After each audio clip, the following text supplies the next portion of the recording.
We often hear about the heroic acts of those responsible for killing Osama bin Laden in 2011, and they were heroic. But one man's heroism is rarely discussed because he's been disposed of by the U.S. government. What has happened to this man who this should embarrass every American? His story traces back to the tragic events of 23 years ago today.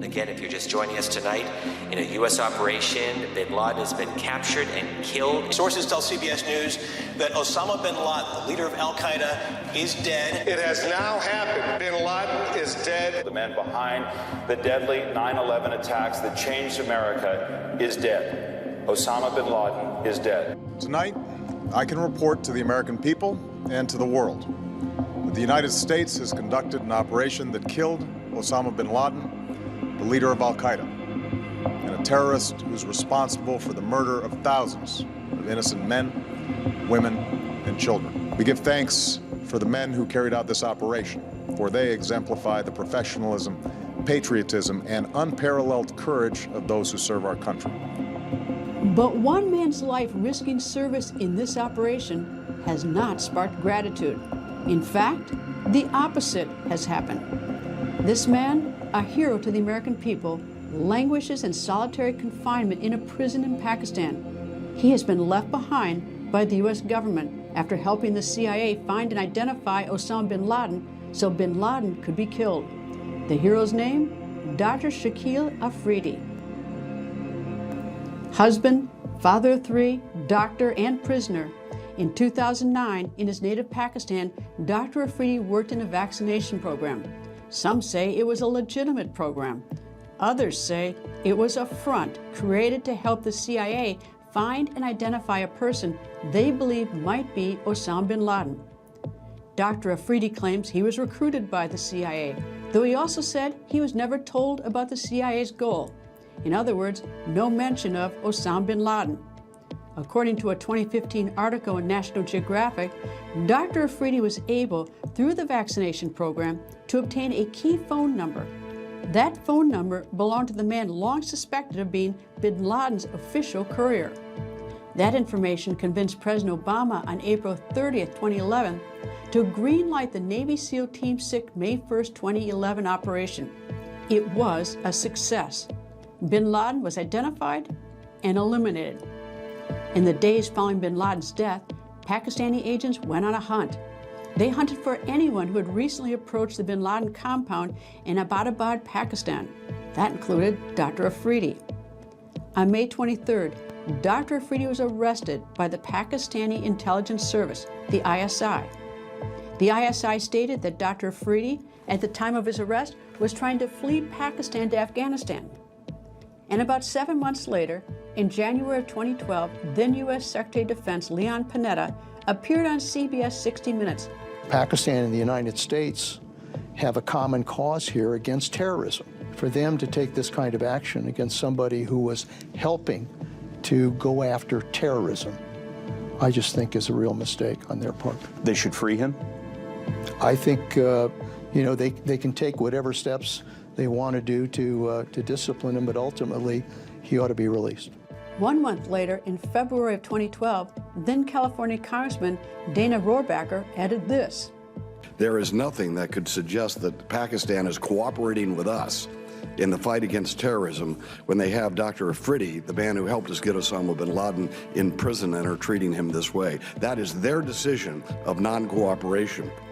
And then 1 year after the United States secretly had entered Pakistan to seize and kill bin Laden, Dr. Afridi was sentenced to 33 years in prison. Though oddly, his conviction and 33-year sentence were not for helping the CIA. Instead, Pakistan convicted Dr. Afridi on charges of aiding a now defunct Islamic militant group.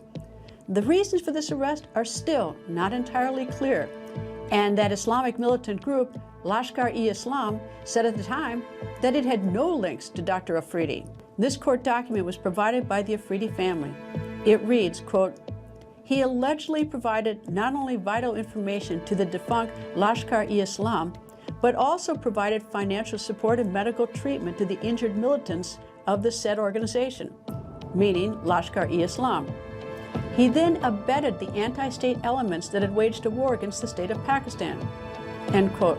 This second charge would be dismissed in 2014. As a result of the dismissal of the second charge, Dr. Afridi's sentence was reduced from 33 years to 23 years. It is notable that Dr. Afridi's sentence was handed down on May 23, 2012. That is exactly 1 year to the day that he was arrested. At the time, Dr. Afridi's sentence sparked bewilderment for many, including the late U.S. Senator John McCain and then Secretary of State Hillary Clinton. All of us are outraged at the imprisonment and sentence of some 33 years, virtually a death sentence, to the doctor in Pakistan who was instrumental, not on purpose, but was instrumental and completely innocent of any wrongdoing, was instrumental in the removal of Osama bin Laden. This action by Dr. Afridi was not in any way a betrayal of Pakistan, and we will continue to press it with the government of Pakistan. Since 2011, when bin Laden was killed, the United States has sent Pakistan a staggering $9.6 billion in aid. Since 2014, 3 years after the United States went into Pakistan with Dr. Afridi's help to get bin Laden, Congress began withholding $33 million a year in that aid. This number is symbolic of the original 33-year sentence handed down to Dr. Afridi. But face it, $33 million against that $9.6 billion in aid is a pitiful amount. And you know it has had zero impact on Pakistan since Dr. Afridi continues to rot in a Pakistani prison 13 years later. So it is time, actually, it's 13 years late, for Congress and the White House to pull the plug on any further money to Pakistan until Dr. Afridi is released. Not one more dime. That would prove American honor matters. We should never leave anyone on the battlefield, but we did. Dr. Afridi. I find it disgraceful that our nation has abandoned Dr. Afridi. So I went to Capitol Hill to speak with House Foreign Affairs Committee Chairman Michael McCaul to discuss Dr. Afridi. Mr. Chairman, most of us who are old enough to remember where we were on 9/11, we hunted Osama bin Laden for a long time. For many years, the United States wanted him from the time those buildings went down and the Pentagon was hit and the plane went down in Pennsylvania. And it wasn't until 2011 that the United States located him 10 years later in Pakistan. And there was a doctor who is said to have helped us locate him named Dr. Afridi.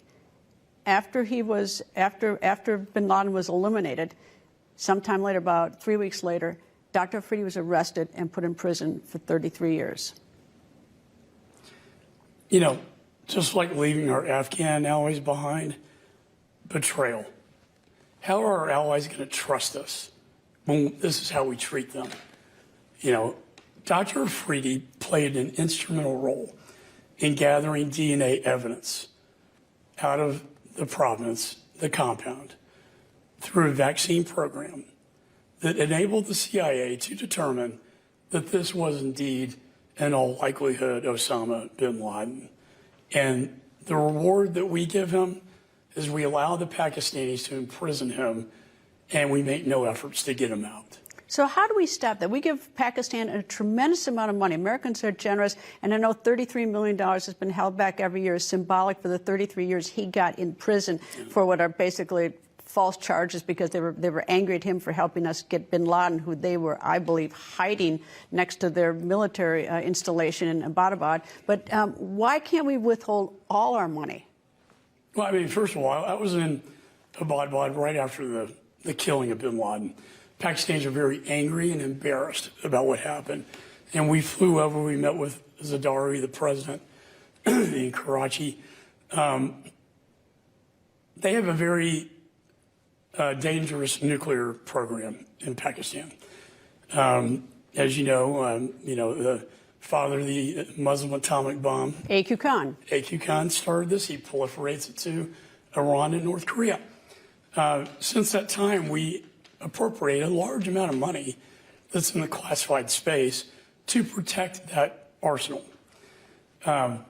We do withhold $33 million a year in the hopes they'll release Afridi. He's being held on separate charges relating to affiliation with a terrorist organization. Which he denies. Which he denies, and it's probably falsified for all I know. And the organization no longer exists, by the way. Pressure. We need to put pressure on the Pakistan.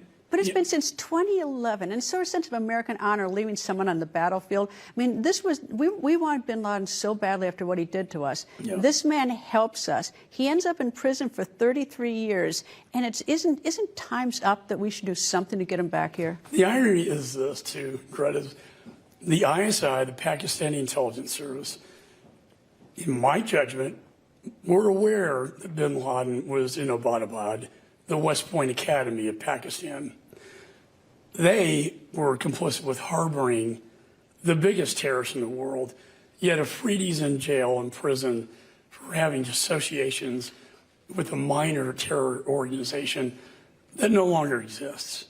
So what can we do? Well, I mean, because it's really a question of American honor. How can we, I mean, we owe him something. He's already been in prison way too long. I agree. You know, in my committee, we raised the volume, but we've done that. We've sent letters and talked about this. You know, funding is always the best tool to get results.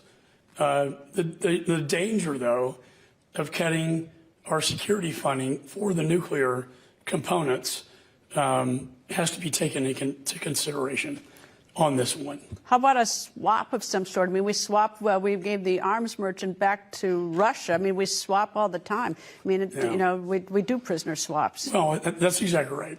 Now, this doesn't, he's not an American. So, you know, the Levinson Act doesn't apply. Our envoy for hostages does not work on this case. Perhaps that's an avenue we could take to make an exception for him. But you're right, you know, Griner, a basketball star, is traded. She had a vape pipe. That was her offense. And the merchant of death from Russia gets swapped. So it seems to me this guy is a patriot, an American hero who turned over bin Laden to our intelligence community for an execution. And he should be rewarded for that.